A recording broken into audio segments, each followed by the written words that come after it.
Bismillahirrahmanirrahim. Assalamualaikum warahmatullahi wabarakatuh. Waalaikumsalam warahmatullahi wabarakatuh. Saya ibu rumah tangga dari Solo, paling ujung selatan, Ustadz. Ya, mana? Solo mana? Sebelum saya ajukan pertanyaan, lebih dulu saya ceritakan kehidupan rumah tangga saya karena berkaitan dengan pertanyaan saya. Ya. Tolong nggak usah diambil gambarnya, Pak.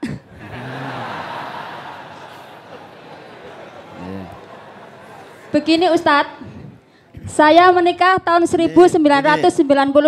Ibu yang tanya ini di lantai berapa ini? 3. Lantai 2 ya. Lantai 3 Ustaz. Lantai 3. Baik. Silakan Ibu. Begini Ustadz, saya menikah tahun 1992. Setelah 2 tahun pernikahan, suami mulai berubah. Sering pulang malam, judi, mabuk-mabukan. Yang lebih mengecewakan lagi, suami selingkuh dengan mantan pacarnya. Saya tahu buktinya lewat foto dan surat cinta di dompet suami saya. Waktu itu tahun 1996, anak pertama saya umur 3 tahun. Sebelum menikah, saya pernah dengar kalau suami saya lebih dulu ditinggal menikah sama pacarnya karena perjodohan orang tuanya. Dia menikah tahun 1989. Setelah sudah sama-sama menikah, mereka selingkuh. Waktu saya tegur, suami pun mengakui kesalahannya dan berjanji tidak akan mengulangi lagi. Dan saya pun percaya begitu saja pada suami. Tahun 2000 saya mulai kenal dengan mantan pacar suami saya. Waktu itu dia besuk kakak ipar saya kecelakaan. Dia mampir ke rumah saya dan saya pun menanggapinya dengan baik. Karena saya pikir walaupun dulu pernah selingkuh dengan suami saya anggap masa lalu. Terus saya dengar dia hamil, anak kedua. Tahun 2002 anak dia lahir. Tahun 2008 saya mulai kenal dekat dengan dia karena dia menawari dagangan untuk saya jualkan. Dia buka usaha ayam potong. Mulai saat itu hubunganku dengan dia sangat baik. Dia sudah kuanggap seperti saudara, sahabat, juga hubungan kerja. Dia sangat menyayangi anak-anakku dan sering membantu keluarga saya dalam kesulitan apapun, baik dukungan moral maupun materi. Selama 6 tahun persahabatan, dia tidak pernah membuat saya kecewa. Orang yang sudah mengenalnya pun mengakui kebaikan dia. Dia rendah hati dan suka menolong. Setelah musibah datang bertubi-tubi pada keluarga saya, suami pun mulai sadar, mau sholat dan puasa Ramadan tahun ini. Tapi saya sangat terkejut saat membaca SMS dia di HP suami pada akhir Mei 2014. Mereka saling menyebut mama papa seperti layaknya suami istri. 1 bulan lebih saya membaca SMS mereka tanpa sepengetahuan suami. Setelah suami saya tegur, katanya itu cuma SMS-an saja. Mereka tidak pernah ketemuan. Sebelum mengetahui SMS mereka, sebenarnya banyak orang mengatakan kemiripan anak dia nomor 2 dengan anak saya yang pertama. Tapi saya tidak pernah curiga dan tidak menghiraukannya sama sekali.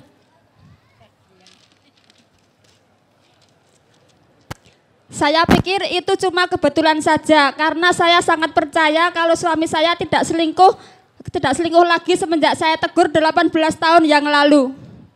Tapi setelah saya mengetahui SMS mereka, saya jadi curiga. Lalu saya tanya sama suami, kok SMS-mu sama mantan pacar mesra banget mama papa, itu bahasanya siapa?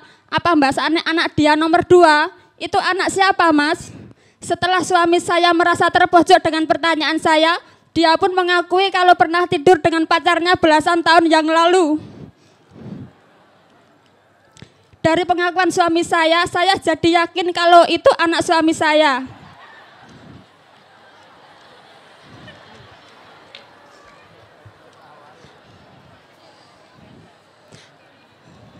Lalu tanggal 9 Juli 2014 saya ketemuan sama dia, juga suami saya. Saya tanya baik-baik sama dia. Maksud SMS-mu sama suamiku itu apa mbak? Katanya kamu ngajak seduluran tapi kok begitu? Jawab dia itu cuma iseng, dia tidak pernah ketemuan berdua. Terus saya tanya lagi, anakmu nomor 2 itu anak siapa? anak dari suamimu sendiri atau dari suamiku? Sebab suamiku sudah mengakui kalau pernah tidur sama kamu. Lalu sambil menangis dia mengatakan, iya mbak, itu memang benih dari suami kamu. Aku minta maaf mbak, karena aku dulu sangat mencintai suamimu dan itu kuanggap sebagai kenang-kenangan.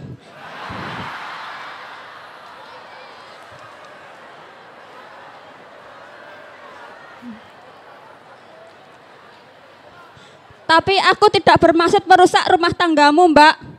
Terus saya katakan juga sama dia, kok tega-teganya kamu berbuat seperti itu, padahal kalian sama-sama sudah berkeluarga. Jawab dia, jangan tanya seperti itu mbak, karena waktu itu kamu nggak tahu maksudku dan maksud suami kamu. Lalu dengan nada emosi saya katakan sama dia, itu bukan maksud manusia tapi maksudnya setan. Kalau maksud manusia nggak seperti itu. Dia tetap menangis dan mengaku salah. Dia mengatakan, anggap saja saya dulu pelacur suamimu jajan mbak. Begitu pengakuan dia. Dan mulai saat itu saya tidak pernah lagi ketemuan sama dia. Begitulah cerita hidup rumah tangga saya Ustadz. Di sini saya mohon pencerahan supaya hati saya bisa lapang dan ikhlas menerima kenyataan ini. Pertanyaan saya begini Ustadz. Yang pertama, apakah saya berdosa bila memutuskan silaturahmi dengan dia? Karena saya masih sakit hati mengingat perselingkuhan dan perzinahan mereka. Seandainya dia tidak mengenal saya pun, mestinya dia tahu kalau suami saya sudah berkeluarga. Sebab dia tetangga dekat teman sekolah suami saya. Pertanyaan kedua, apakah pernikahan saya dengan suami sudah rusak karena perselingkuhan dan perzinahan itu? Walaupun suami saya sekarang sudah mau sholat, tapi sholatnya masih bolong-bolong. Kalau saya tegur, saya suruh sholat sehari 5 kali supaya tobatnya diterima. Jawab suami saya, tidak bisa, pekerjaan pesanan banyak, semua buru-buru. Tobatku diterima apa tidak, itu urusannya sing kuwasa. Pertanyaan yang terakhir, apakah suami saya punya kewajiban tanggung jawab dengan anak hasil perselingkuhan itu? Dan apakah benar kalau saya berusaha mendekatkan anak-anak saya dengan anak hasil hubungan gelap suami saya? Karena bagaimanapun juga mereka satu ayah dan anak-anak saya sudah mengetahuinya. Mohon jawaban dari Pak Ustadz dan tolong jangan tanyakan saya dapat suami kok seperti itu dari mana. Sebab waktu...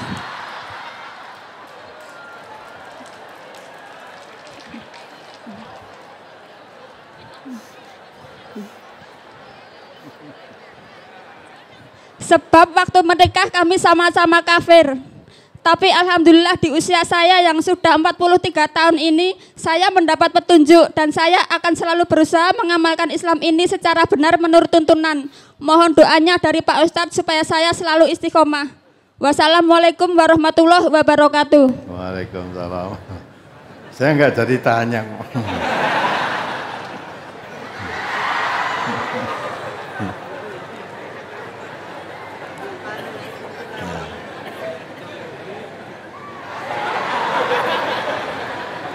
Jadi ya pertanyaan ibu ini dan mengakui tadi kan waktu nikah sama-sama kafir, ya tak? Maka dari itu orang sama-sama kafir, dia buat kenangan dengan pacarnya, kenangannya anak. Ya biasa orang kafir nggak ngerti dosa kok ya. Dia nggak tahu dosa. Yang penting podo geleme. Apa enggak tahu kalau udah berkeluarga, tahu. Dan tahu sama-sama keluarga, lah kok enggak kenangan. Namanya kenang-kenangan kok ya. Masa kenangan dengan anak zina. Nah sekarang apakah suaminya tanggung jawab pada itu karena sama-sama satu ayah juga apa anaknya bisa dirakatkan dan itu. Itu tidak satu ayah ya ta? Anak yang hasil zina tadi tidak punya ayah. Yang namanya ayah itu hasil anak tadi hasil dari pernikahan yang sah. Nah itu hasil perzinaan tuh sehingga tidak punya ayah. Tidak punya ayah. Nah, kalau ibu putus hubungan dengan orang itu apa salah apa dosa? Tidak. Kalau memang dia tetap kafir dan ngerusui suami ibu tadi, ya lebih putus lebih baik daripada nanti nyedulur ya tolong menolong kerepotanmu apapun ditolong Tapi ternyata biar dapat kenang-kenangan dari suamimu. Ngerti hubungannya akrab, baik, itu kamu kan tidak curiga. Ya kan tidak curiga, nah ada waktu senggang kamu pas tidak ada atau tidak tahu lah bikin kenang-kenangan tadi. Nah, kalau nanti masih akrab dekat ya dia akan menggunakan kesempatan di mana ada waktu ya dia ada kesempatan akan digunakan lagi. Sebab begitu itu kapok itu sulit. Kalau tidak dilandasi iman tidak bisa. Kapok itu. Mesti kepengen meneh. Wis 8 tahun ini aku ketagihan karo kae meneh. Nah, begitu itulah. Jadi hidup kalau tidak dituntun dengan agama, tidak dituntun dengan Islam, ya nuruti hawa nafsu.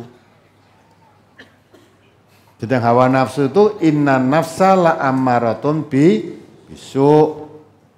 Hawa nafsu itu selalu mengajak kepada yang jelek. Padahal untuk hubungan itu orang sudah punya istri, sudah punya suami, mestinya bisa dilepaskan nafsunya itu kepada suami atau kepada istri. Kenapa? Tidak kepada orang lain. Istrinya orang lain, atau suaminya orang lain, kenapa? Nah, karena hawa nafsu tadi. Ya, dia minta maaf, ya, walaupun minta maaf, misalnya ibu memaafkan, orang zina itu dosanya kepada siapa? Allah. Masuk itu kata Nabi termasuk minal kabair, dosa-dosa besar, salah satu di antara dosa besar, ya, selain membunuh orang termasuk dosa besar, itu berzina, itu perbuatan dosa besar itu. Nah sekarang suaminya udah mau sholat, nah mudah-mudahan dengan sholat itu, ya ditekuni dengan sungguh-sungguh, kalau dia sholatnya betul, nanti perzinahan itu hilang. Ya, maka sholatnya suruh yang tekun, jangan bolong-bolong, apalagi nek salat bolong-bolong diingatkan, lagi repot, resa salat, nyambut gawe lagi repot. Nanti kalau tidak repot tak salat, nah, itu namanya salatnya belum tenanan, belum sungguh-sungguh.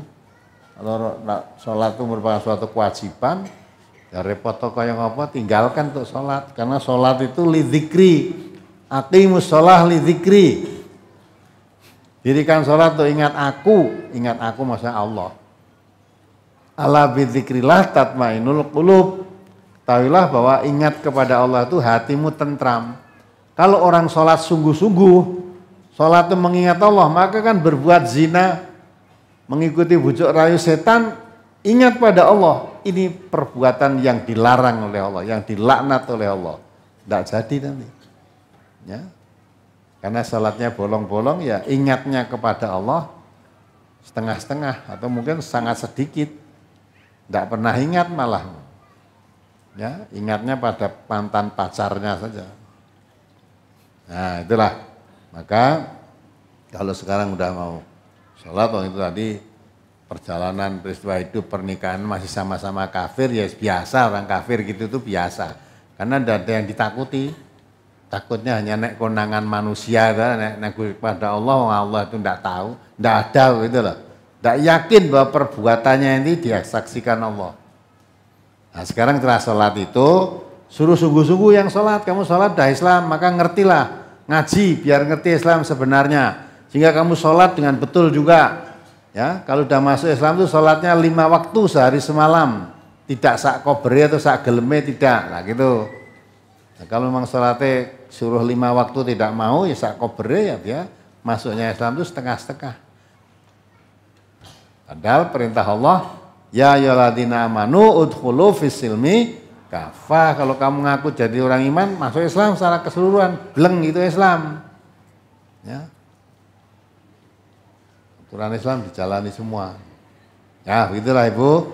Sehingga kalau tadi Ibu masih belum bisa menghilangkan rasa sakitnya karena merasa ditipu, dibohongi perbuatannya tadi ya, dikhianati oleh dia sama istrinya, tidak masalah, apalagi dia kalau masih kafir. Kalau mendekat atau dekat-dekat hubungan dengan kamu mengakibatkan nanti memancing masalah yang lalu, yang jahat tadi. Terus anakmu dengan anaknya dia, ya, podo-podo bapak, bagaimana? Loh, hubungan baik anakmu sama anak dia tidak apa-apa. Karena anak yang dilahirkan oleh perzinaan tadi tidak bersalah. Anaknya tidak dosa, yang dosa itu yang berzina. Yang dosa yang berzina. Jadi suamimu dengan istrinya orang lain tadi itu yang berdosa. Kalau anak yang dilahirkan anak zina atau bukan anak zina sama fitrah. Kullu mauludin yuladu alal fitrah, sama. Dalam keadaan bersiap beragama tauhid ya sama. Maka jangan disia-siakan anaknya. Tapi kalau nanti sudah sama-sama gede bergaul dengan baik, tidak apa-apa, wong itu teman, dia tidak salah. Hanya dia statusnya tidak punya bapak. Nah gitu. Alhamdulillah.